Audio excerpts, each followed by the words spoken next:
မင်္ဂလာပါမတို့ရေဒါလေးကတော့ဟန်ဒီတို့စီမှာရောက်တဲ့ငရုတ်သီးကြော်လေးပါနော်ဒါငရုတ်သီးကြော်လေးပါသူကလေတစ်စေသားမှ1000ဝေးရှိရယ်အားလေးလေးဟန်ဒီစားပြပေးမယ်နော်အမတို့အရင်ကောင်းပါတယ်ဒီမှာပစွန်6လည်းအများကြီးနဲ့နိုင်ရှင်းနဲ့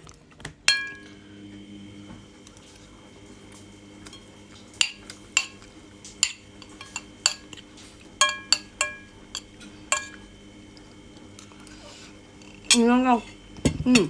မငရုတ်သီးကြော်သူအထောက်နဲ့လာဟန်ဒီကအိမ်မှာစားတာဘလို့ဘူးမှထိတဲ့ခိုင်မအရင်ကောင်းအရင်စားကောင်း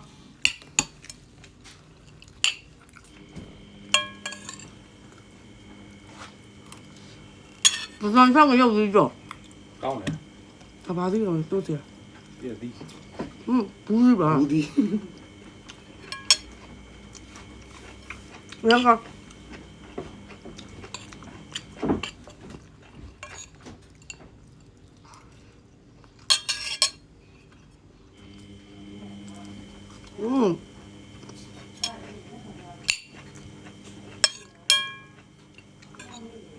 มา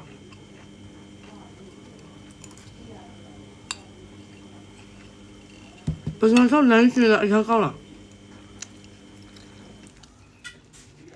ဒါတော့အိမ်မှာစားနေရဆိုတော့လေအမအိမ်မှာစားနေရတာဘူးအရင်စားကောင်းတယ်ငရုတ်သီးကြော်ကပြပမောင်လေးညီမလေးယူသေးရင်နော်ယူသေးတယ်ပြပမောင်လေးညီမလေးယူသေးတယ်သိလားမယူဘူးဆိုလို့ရှိရင်တောင်တရကိုလေပိုးစုပ်ပတ်စော်ရမှာဟာအရင်ကငရုတ်သီးကြော်ရတယ်မငန်ဘူးနော်ခါနေကအငန်ကြောက်လို့ဆိုအငန်လုံးဝမထည့်ထားဘူးအငန်အနေတော်ဘောမထည့်လို့မရဘူးအနေတော်ပဲ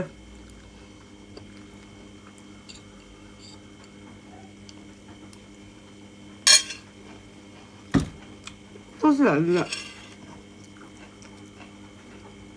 ဘာမှမထည့်ထားဘူးငရုတ်သီးကြော်နဲ့ငါးတော့မကင်ဘူးဒီမှာငရုတ်သီးကြော်နဲ့သူ့စီရလေးနဲ့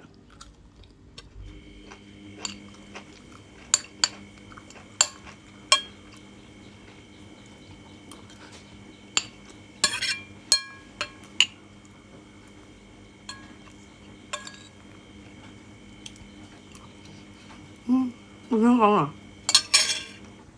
မစပါဘူးတော့အရင်မစဘူးတော့ဟန်ကပူလို့မှာအရင်မစဘူးအနေတော့ပဲ